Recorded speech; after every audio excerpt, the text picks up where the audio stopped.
நீங்கள் அதிகாரத்துக்கு வந்தால் எந்த முறையில் கச்சத்தீவை மீட்பீங்க? அப்புறம் ஒன்று, அதை மத்திய அரசிட்ட கேட்டு மீட்பீங்களா, இல்லை நீங்களா சர்வதேச நீதிமன்றத்தை நாடி மீட்பீங்களா? அவ்வாறு சர்வதேச நீதிமன்றத்தை நாடுகின்ற பொழுது அது மத்திய அரசு துணை இல்லாமல் நடக்காது. இந்த சூழ்நிலைகளை நீங்கள் எப்படி கையாளுவீங்க? என்ன சொல்கிறான், ரகசியத்தெல்லாம் சொல்கிறான். அவன் தான் எனக்கிட்ட, இங்கே பாரு, அவன் தான் எனக்கிட்ட கெஞ்சுவான் என்னை விட்டுருன்னு. புரியுதா? கண்டிப்பாக நம்புகிறோம். நான் சொல்கிறதுக்கு எங்களுடைய தலைவர், சரி நம்முடைய தலைவர் அந்த நிலத்தில் நிற்கிற வரை நம்ம மக்களை அவன் சிறைபிடிச்சானா, சுட்டானா, படகு பறிச்சானா, வலையை கிழிச்சானா சொல்லு?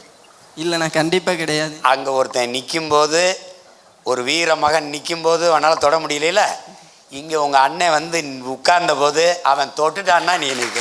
கண்டிப்பாண்ணா, கண்டிப்பாக அந்த நம்பிக்கை இருக்குண்ணா. அதனால தான் நீ கச்சத்தீவை எடுன்னு சொன்னில. அவன் இப்போ பாரு நம்ம ஆளுக்கு கதர் வாங்கி பாரு, என்னங்க இப்படி பண்ணுறீங்க, எப்படி பண்ணுறோம்? நான் நெய்தல் படை கட்டும்போது உனக்கு இதை எப்படி சொல்கிறதுன்னு தெரியல. அதுக்கு வேறு வழக்க போட்டு வேற வச்சிருக்கான் என் மேலே. இந்த பாரு, நெய்தல் படை நான் சொல்லும்போது எல்லாம் சிரித்தான். நீ கோஸ்ட் கார்டுன்னு வச்சுருக்கீல்ல, அதை நான் தமிழில் நெய்தல் படையாக கட்டுறேன். கேரளாவில் பினராயி விஜயன் கட்டி நான் சொன்ன மாதிரியே சீருடையெல்லாம் போட்டு அணிவகுப்பு நடத்தும் போது இவன் ஆஹாஹாண்ணா நான் சொல்லும்போது என்னை கேவலமாக பேசுவான். என்னை சொல்கிறவன் சீமாங்கிறனால அவனுக்கு சிரிப்பாக இருக்கும். மீனவர்களை அந்த படையில் எடுப்பேன். அவனுக்கு கல்வி தகுதி இருக்காது, உடல் தகுதி இருக்காது. முதல் தகுதி நீச்சல் தெரியுமா, படகொட்ட தெரியுமா, இது புரியுதா? படையில் எடுத்துருவேன், பயிற்சி கொடுத்துருவேன். நீ சாப்பாடு கொண்டு வர, பெட்ரோல் கொண்டு வர, அதெல்லாம் பேச்சு கிடையாது. நான் கொடுக்குற கையெறி குண்டை கொண்டு வரேன். எப்படி குண்டை கொண்டு வரேன். அவன் தொட்டான்னா தூக்குடா அப்படின்னு போட்டேன்னு வச்சுக்க, தமிழன் யார் என்பது எனக்கு தெரியும், சிங்களம் யார் என்பதும் எனக்கு தெரியும். ஒரு தடவை போட்டேன்னு வச்சுக்க, ஏன் பக்கத்திலே வரமாட்டேன். புரியுதா? கண்டிப்பாக. இப்போ பாருங்க எப்படி சொல்கிறாரா, அப்படி சொல்கிறாரு, இராணுவத்தை மதிக்கலம்ப. நான் மதிக்கிறேன்.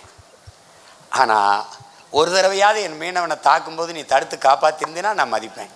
குஜராத்தில் ஒரு மீனவனை பாகிஸ்தான் கடற்படை இராணுவம் கைது பண்ணி கொண்டு போகும்போது பின்னாடியே விரட்டி போய் அந்த கடற்படை, இந்திய கடற்படை இராணுவம் மீட்டு கொண்டு வந்துச்சுல, அப்படி ஒரு தடவையாவது இந்திய கடலுக்குள் நிற்கிற கடற்படை இராணுவம் என் மீனவனை கைது பண்ணும்போது தடுத்து காத்ததாங்கிறதான் கேள்வி. அப்போது வேறு வழி கிடையாது. என்னையை நான் தற்காத்து கொள்வதற்கு ஒரு படையை கட்டுவேன், இந்த கோரிக்கையை வைப்பேன். கச்சத்தீவை இருப்பார், ஒரு தடவை இப்படி பாரு, இது எப்படி இருக்குன்னு பாரு. இப்போ இப்போ இப்போ நம்ம அதிகாரத்துக்கு வந்துட்டோம். இப்போ பாரு, ஒரு சட்டசபையில் வேலை, கச்சத்தீவை திருப்பி எடு, ஒரு சட்டம் போட்டு அனுப்புகிறேன். என்ன குரல் வரும்னு சொல்கிறேன். கொடுத்தது தான், திருப்பி எடுக்க வேண்டும் என்கிற பேச்சுக்கே இடமில்லை. இதுவரைக்கும் அதான் வந்துக்கிட்டு இருக்கு. திருப்பி நான் கச்சத்தீவை திருப்பி எடு, இல்லை என்றால் என்னை பிரித்து விடு, என்னை பிரித்து விடு. இப்போ கச்சத்தீவு இந்தியாவோடதா கேள்வி இல்லை, அது யாரோடது? என்னோட சொந்த நிலம், எங்கள் பாட்டன் சேதுபதியோடது. மன்னர் மானிய ஒழிப்பில் நீங்கள் எடுத்து அதை கொடுத்துட்டீங்க. சரி, இப்போது என் இனத்தின் வரலாற்று பகைவன் என் இன மக்களை சுட்டுக் கொள்வதை, தொடர்ச்சியாக சுட்டுக் கொள்வதை சகித்து கொண்டு நான் இருக்கணும்னு நீ நினைக்கிறியா?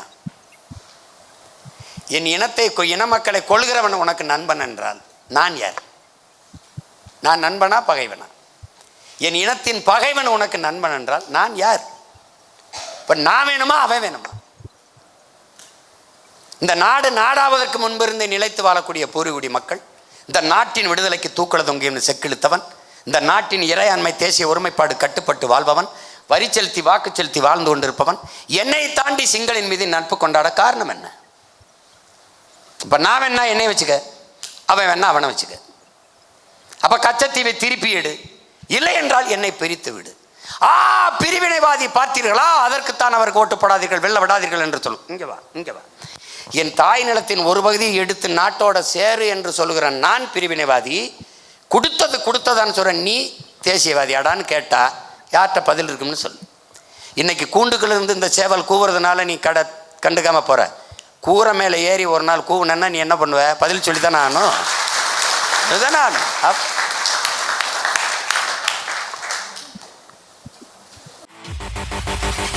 வணக்கம்.